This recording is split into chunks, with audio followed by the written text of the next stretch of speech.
माझं नाव सायली बागल. पारस बागल हे माझ्या बाळाचे नाव आहे आणि त्याला स्पायनल मस्क्युलर ॲट्रॉफी टाईप 1 हा आजार झाला आहे.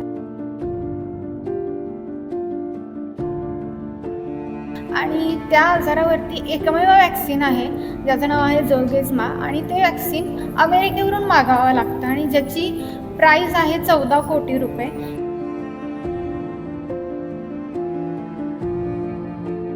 माझ्या बाळाकडे फक्त आणि फक्त 1.5 महिना उरला आहे. तर मला सगळ्यांना एवढंच बोलायचं आहे की सगळ्या जनतेनं आमच्या पाठीशी उभं राहावं. हसत्या खेळत्या पारस बागल या चिमुकल्याला एका दुर्मिळ आजाराने ग्रासले आणि आनंदी असलेल्या कुटुंबाची पारसला उभा करण्याची धडपड चालू झाली. गेल्या 1.5 वर्षापासून बागल कुटुंबियांनी आपल्या चिमुकल्या पारसला वाचवण्याचा प्रयत्न सुरू केला.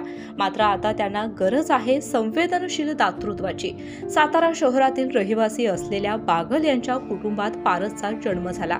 सुरुवातीला हसण्या खेळण्यात पारस गुंतला, मात्र 10 महिन्यांच्या कालावधीनंतर त्याला स्पायनल मस्क्युलर ॲट्रॉफी अर्थात SMA टाईप 1 या दुर्मिळ आजारानं ग्रासलं.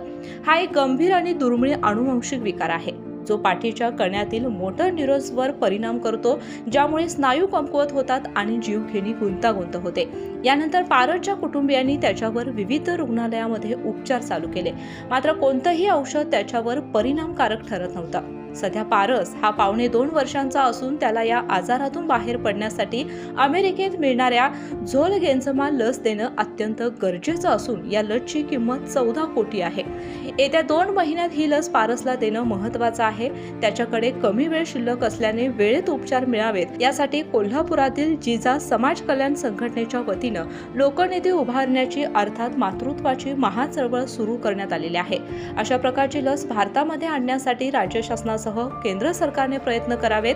तसेच कोल्हापूरसह महाराष्ट्रातील दानशूरांनी आपल्या परीने पारस बागल या चिमुकल्याला उभं करण्यासाठी आणि या आजारातून मुक्त करण्यासाठी मदत करावी असं आवाहन जिजा समाज कल्याण संघटनेच्या नेहा देसाई यांनी पत्रकार परिषदेत केलं आहे. नमस्ते, मी नेहा देसाई, जिजा असोसिएशन कोल्हापूर. माझ्याकडे जे साताऱ्यातून बाळ आलेलं आहे त्याचा खूप रेअर डिसीज आहे आणि त्याला ते 14 कोटीचं एक वॅक्सिन आहे जे आपल्याला भारतामध्ये आणून त्याला द्यायचं आहे. तर त्याच्यासाठी आत्तापर्यंत खूप प्रयत्न झालेले आहेत आणि अजूनही आम्ही प्रयत्न करतोय राज्य शासनाकडून किंवा लोकनिधीतून हा निधी उभा करण्यात यावा, पण तितकं त्याला यश मिळालेलं नाही आहे आणि त्या बाळाची प्रकृती खालावत चालली आहे. त्याच्याकडे व्हॅक्सिन देण्यासाठी 2च महिने अवधी आहे आणि जे काही शासकीय पत्रव्यवहार होते ते सगळं करून झालेले आहेत. फक्त त्यातून आम्हाला जे काही अपयश आलं आहे तर आम्ही अजूनही प्रयत्न करतोय की सरकारने या विषयाची गंभीर दखल घ्यावी.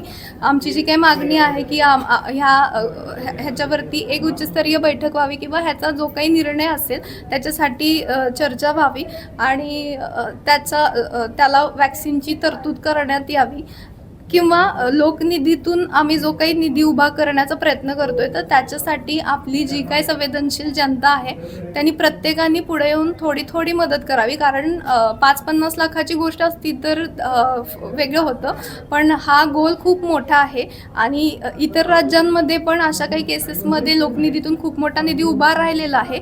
महाराष्ट्रामध्ये इतके संवेदनशील लोक आहेत की त्यांनी जर ठरवलं तर आपलं हे मूल वाचू शकतं आणि त्याला वाचवण्यासाठी आपल्याकडे फक्त 2 महिन्यात तर तुम्ही सगळ्यांनी संवेदनपूर्वक विचार करावा आणि सायलीच्या बाळासाठी आपल्याकडून 1-1 रुपया जरी झाला तरी पण तुम्ही तुमच्या परीनं तुमचं योगदान द्या आणि आपल्या महाराष्ट्रातलं हे मूल वाचवण्यासाठी आम्हाला समर्थन द्या.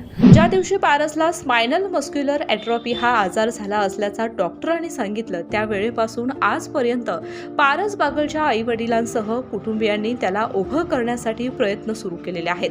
मात्र उपचाराचा खर्च वाढतच गेला आहे. त्यामुळे पारसला पुन्हा हसतं खेळतं उभं करण्यासाठी आम्हाला पाठिंबा आणि मदत करावी अशी विनंती पारस बागलची आई सायली बागल यांनी कोल्हापूरकरांसह महाराष्ट्रातील सामाजिक संस्था, संघटना पक्ष आणि दानशूरांना केलेले आहे.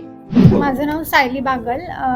पारस बागल हे माझ्या बाळाचे नाव आहे आणि त्याला स्पायनल मस्क्युलर ॲट्रॉफी टाईप 1 हा आजार झाला आहे आणि त्या आजारावरती एकमेव वॅक्सिन आहे ज्याचं नाव आहे झोल्गेन्मा आणि ते वॅक्सिन अमेरिकेवरून मागवावं लागतं आणि ज्याची प्राईज आहे 14 कोटी रुपये की आणि त्या कंपनीशी बोलणं झाल्यानंतर आम्हाला ते वॅक्सिन कमीत कमी वेळ असल्यामुळे फार तर 9 कोटीमध्ये मिळणार आहे. त्यामुळे आत्ता त्या माझ्या बाळाकडे फक्त आणि फक्त 1.5 महिना उरला आहे. तर मला सगळ्यांना एवढंच बोलायचं आहे की सगळ्या जनतेनं आमच्या पाठीशी उभं राहावं आणि जेवढे शक्य होईल अगदी कमीतली कमी अमाऊंट जरी असले ना तरी कोणीही विचार करू नका. फार मोठ्या अमाऊंटची आम्ही अपेक्षा करत नाही. ज्याला जे वाटेल जे शक्य होईल ती अमाऊंट तुम्ही सगळ्यांनी आम्हाला मदत केली तर महाराष्ट्रातनं आपण ही केस पूर्णपणे बाळाला औषध देऊन बरं करू शकू. त्याला त्याच्या पायावरती उभं राहण्यासाठी आपल्या संपूर्ण महाराष्ट्राच्या जनतेला मी आवाहन करते की सगळ्यांनी आज माझ्या पाठीमागे उभं राहावं. अशाच नवनवीन अपडेट पाहण्यासाठी आमच्या KK न्यूज चॅनेलला सबस्क्राईब करा.